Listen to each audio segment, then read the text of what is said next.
Estamos na Praça da Sé, marco zero da cidade de São Paulo. É a partir daqui que todos os caminhos da cidade partem. É daqui que vamos partir para o bairro da Consolação e contar a sua história. Uma história de passagem. Este é o Ailton. O Ailton nasceu em Campina Grande, na Paraíba. Veio para cá com 18 anos e há 10 anos é cobrador de ônibus. O Ailton é um migrante. Migrante é uma pessoa que deixa seu local de origem e busca a sorte em outro lugar. Busca a realização de um sonho. Nesse caso, ele buscou São Paulo.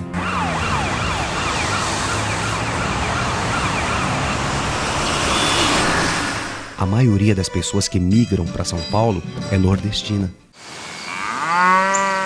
Nordestinos são pessoas que nasceram nos estados do Nordeste do Brasil. Cobrador de ônibus é aquele cara que a gente mal cumprimenta e que fica recebendo o dinheiro da passagem ou, na maioria das vezes, fica apenas olhando a gente passar o bilhete único.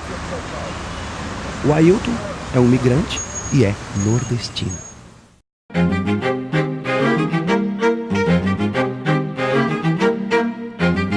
Ônibus é um carro grandão que leva a gente aonde a gente precisa ir. Quer dizer, ele está sempre de passagem em algum lugar. Lembre dessa palavra, passagem. E é o Lorival, o motorista, e o Ailton, o cobrador, que sempre estão nessas ruas. Vamos aproveitar o trajeto do ônibus para conhecer melhor a história de São Paulo e o que ela tem a ver com a história do bairro da Consolação. Ailton, você conhece a história da cidade de São Paulo? Vamos pegar uma carona e ver o que a gente aprende. A Praça da Sé é mais conhecida pela sua enorme igreja, metrô e pelo trânsito frenético de carros e pessoas.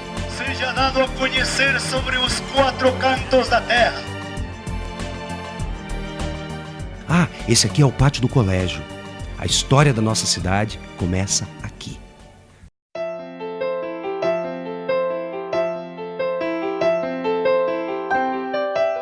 Sabe como tudo começou, Ailton? Então vamos perguntar para Maria Cecília. Maria Cecília é uma professora de história. Uma mulher pra lá de sabida. Conhece tudo de história. É daquelas pessoas que dá gosto escutar por várias horas. A Maria nasceu aqui em São Paulo e é neta de imigrantes que vieram da Itália. Imigrantes são pessoas vindas de outros países e que escolheram São Paulo como a sua nova casa.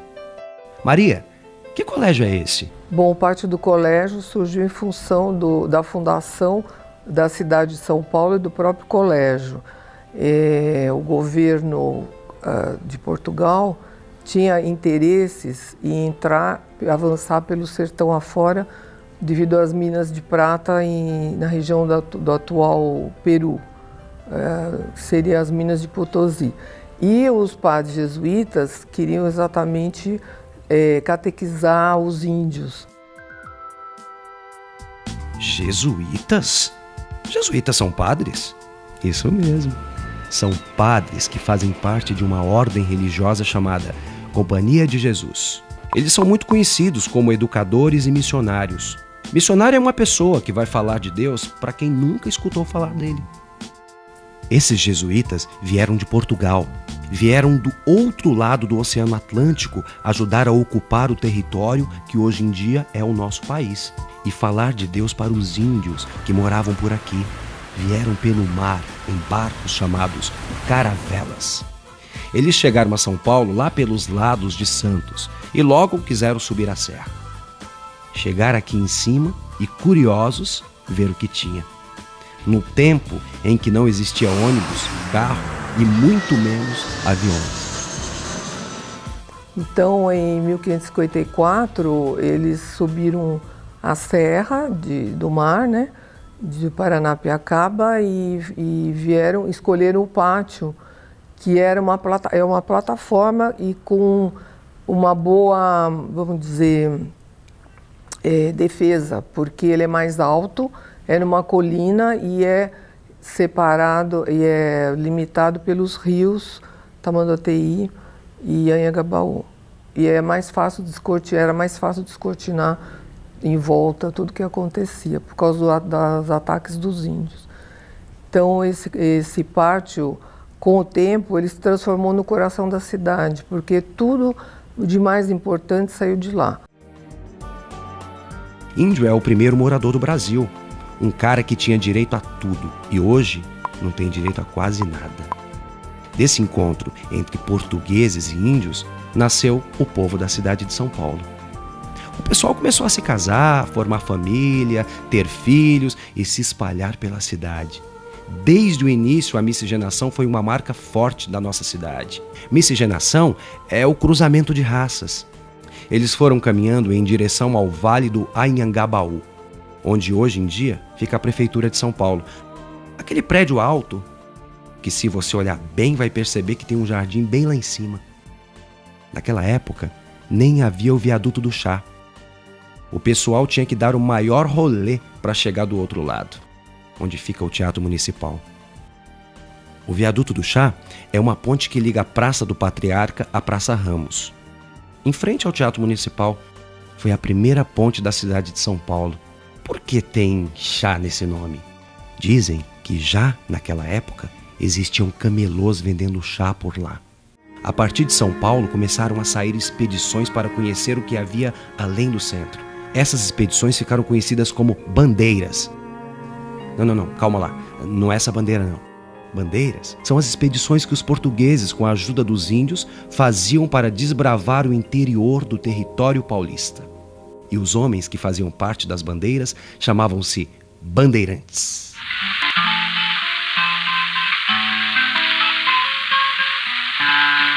Os bandeirantes cruzaram a Ipiranga com a São João bem antes do Caetano Veloso. Deixando a música para lá, os bandeirantes partiram dali e subiram em direção à Rua da Consolação. Nessa época, não existia a Praça da República e sua tradicional feira de artesanato, nem o Colégio Caetano de Campos. Esse aqui, tradicional escola de São Paulo, onde estudaram pessoas muito importantes para a cidade, como o Conde Matarazzo, a escritora Cecília Meirelles, o escritor e pesquisador Mário de Andrade, que cedeu seu nome à Biblioteca Municipal, que fica na Rua da Consolação. Hoje em dia, no prédio do Colégio Caetano de Campos, funciona a Secretaria Estadual de Educação. Naquela época também não existia o edifício Copan, um marco da cidade de São Paulo. Foi construído pelo arquiteto Oscar Niemeyer, o mesmo que projetou Brasília. Aqui é a Igreja da Consolação, onde toda a história do bairro começa.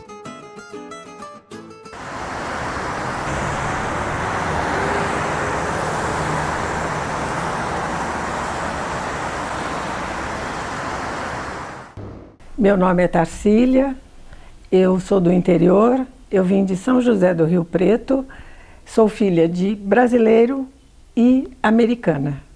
Vim morar no edifício Lindenberg, o primeiro a ser construído por ele. Inclusive, a sobrinha dele ainda morava aqui no térreo. Durante muitos anos, Dona Luísa Lindenberg foi minha vizinha. Eu vim para São Paulo ainda jovem, vim fazer a faculdade de Direito no Mackenzie. No meu baile de formatura, estourou a Revolução. Foi um baile inesquecível, não só pela formatura, mas pela Revolução. Meus filhos cresceram aqui, a Fernanda e o Guilherme. Brincaram na rua, não existiam grades em nenhum prédio, não precisava se trancar o carro. Inclusive, eu entrei em carros errados porque ninguém trancava, era só focos vermelhos, você abria e entrava. Não tinha problema nenhum, nunca tive problema nenhum com essa minha distração. Estava sempre certo. Apesar de eu ter me formado em Direito, eu optei por abrir um pequeno comércio na Rua Piauí. Uma loja de bijuterias que passou a se chamar Garagem 298. E essa minha loja de moda feminina durou 30 anos. Eu vivo aqui feliz, como se eu estivesse na minha casa, no meu reino. Todo lugar que eu vou eu gosto, me lembra alguma coisa. As praças, as ruas.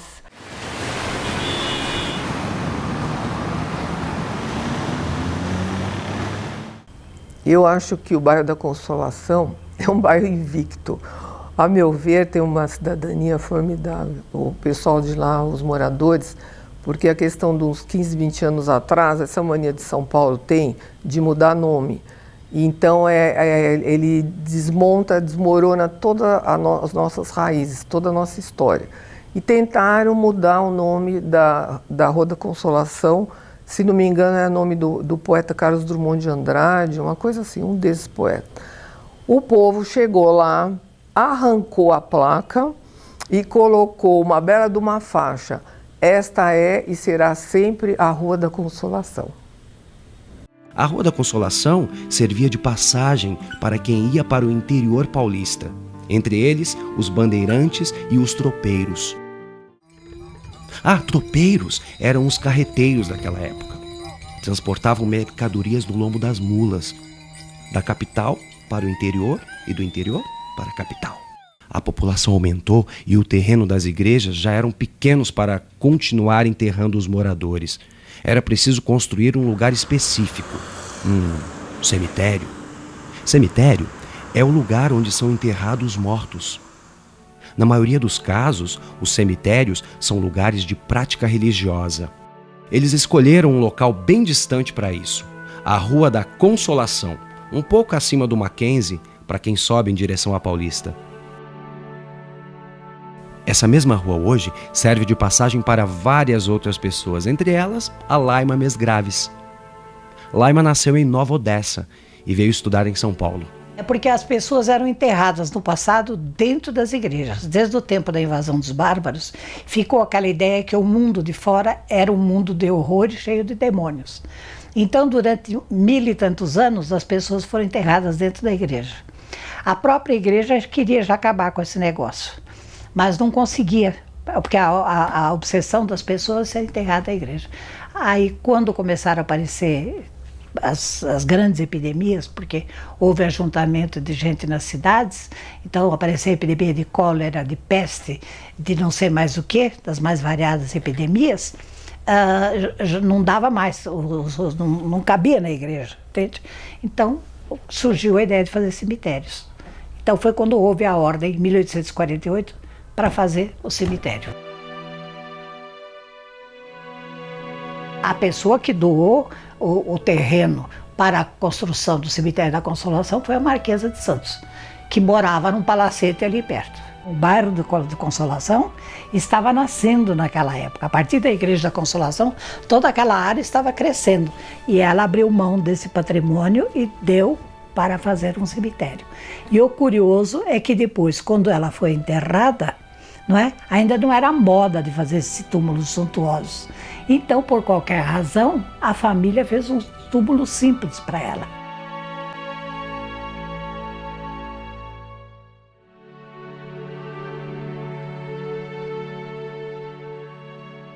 Na Rua da Consolação passava o bonde. Ele ia para Pinheiros e na volta ele ia até a cidade, o centro, na Praça do Correio. Era o trajeto do bonde.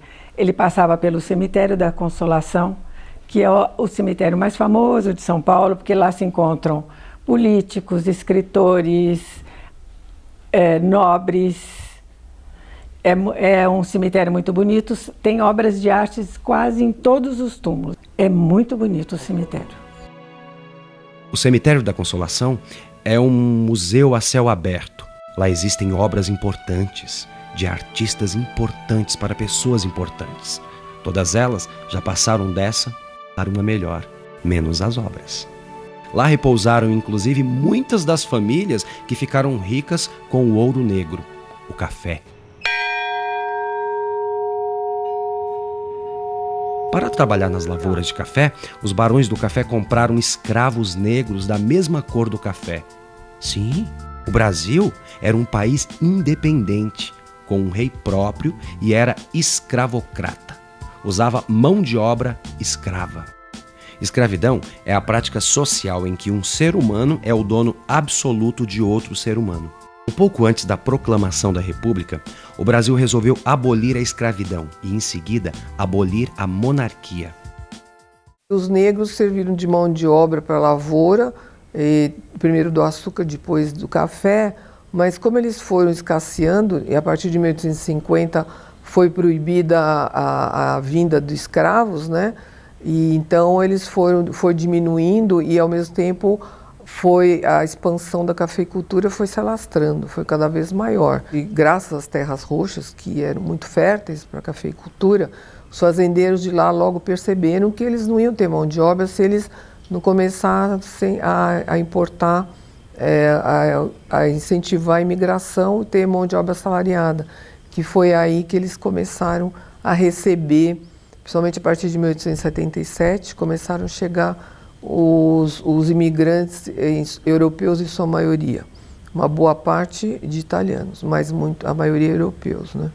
Começaram a chegar em 1877. Até 1914, chegaram mais de 1.700.000. República, além de dar nome à praça, é a forma de governo, onde o representante popular é chamado de presidente e é eleito pelo povo. Agora, um presidente comandava o país e não mais um rei. E quem ia agora trabalhar nas lavouras de café? Os negros recém-libertados? Não, os imigrantes. Na sua maioria, imigrantes italianos, como o Conde Matarazzo. Além do Conde Matarazzo, vieram para cá outros imigrantes, entre eles o missionário americano George Chamberlain. Ele veio ensinar a palavra de Deus àqueles que ainda não tinham aprendido com os jesuítas e, para isso, fundou um colégio. Não o pátio do colégio, fundou o Mackenzie College, hoje conhecido como Universidade Presbiteriana Mackenzie. O Mackenzie começou no centro da cidade. Em 1865, chegaram os presbiterianos vindos dos Estados Unidos. E em 1870, a esposa do reverendo Chamberlain fundou uma escola primária para as meninas que não podiam frequentar colégio, que não eram religiosos católicos. Então, a partir daí se formou a escola americana. O grande sucesso do Mackenzie foi, que não era Mackenzie ainda, que era o colégio misto, era uma grande novidade, e educação física, dava muito valor, peso à educação física. E com o tempo eles se expandiram e compraram os terrenos no Alto da Consolação.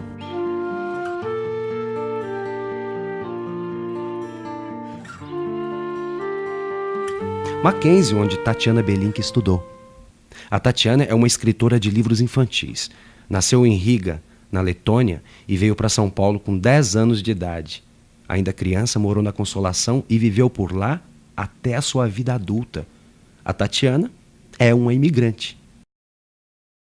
Cheguei a São Paulo com 10 anos e pouco, 10 anos e alguns meses, com meus pais e 2 irmãos, um do meio e um pequenininho de 1 ano.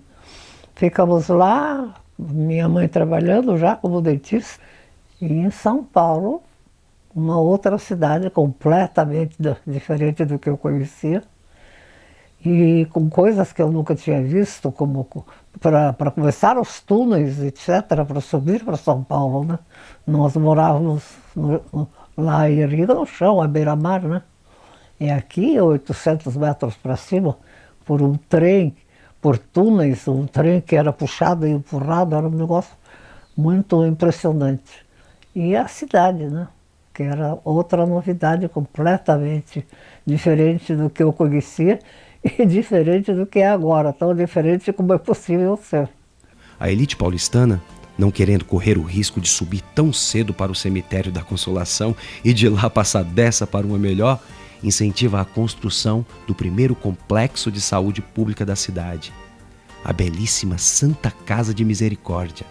A Santa Casa, onde hoje está, começou a ser construída em 1874 e foi inaugurada em 1884. O governo não dava dinheiro, então era dado com as esmolas de qualquer pessoa que passasse lá, quisesse dar, pessoas que morriam deixando legados, quer dizer, as pessoas comuns que mandam lá. Então é uma irmandade e essa irmandade vai crescendo. À medida que surgem as necessidades, começa atendendo os pobres, os presos e os dotes para as moças pobres.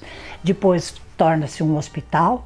Esse hospital no começo é para os doentes, depois ele terá uma parte que será para atender os leprosos, que a lepra era muito grande naquela época, para atender os loucos. Depois, no começo do século XX, vai ter a faculdade de Ciências Médicas.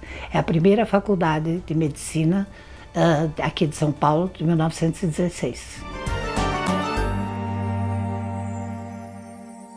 Em 1929, num território bem distante daqui, estourou uma crise. Fato que mexeu com a saúde de muitos por aqui, principalmente os barões do café. Em Nova York, nos Estados Unidos, estoura a crise da Bolsa de Valores.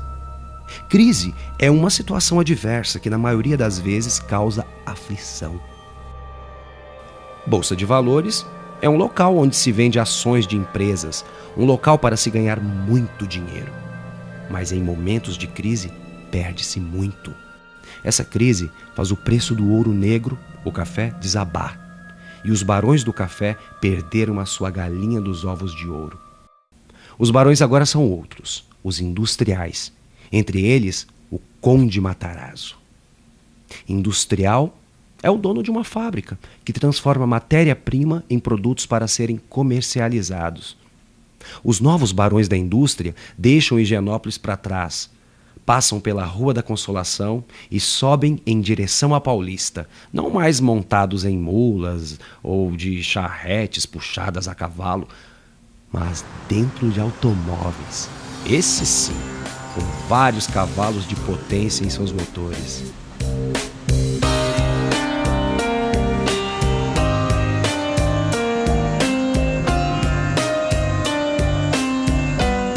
A Rua da Consolação e seu cemitério ficam para trás. Chega ao final a nossa viagem de ônibus. Estamos na divisa da Consolação com a Paulista. A Rua da Consolação segue em direção aos Jardins, assim como a cidade que não parou mais de crescer.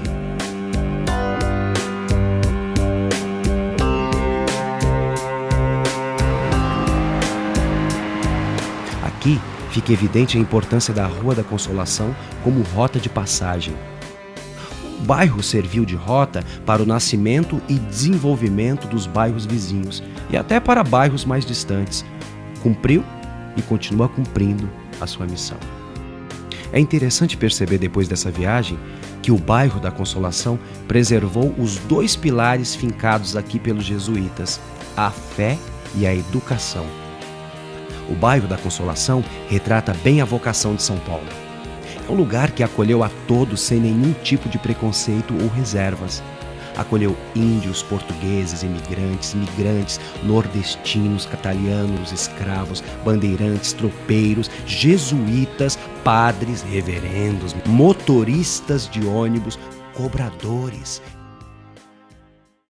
Consolação é o ato ou efeito de consolar, trazer alívio, conforto.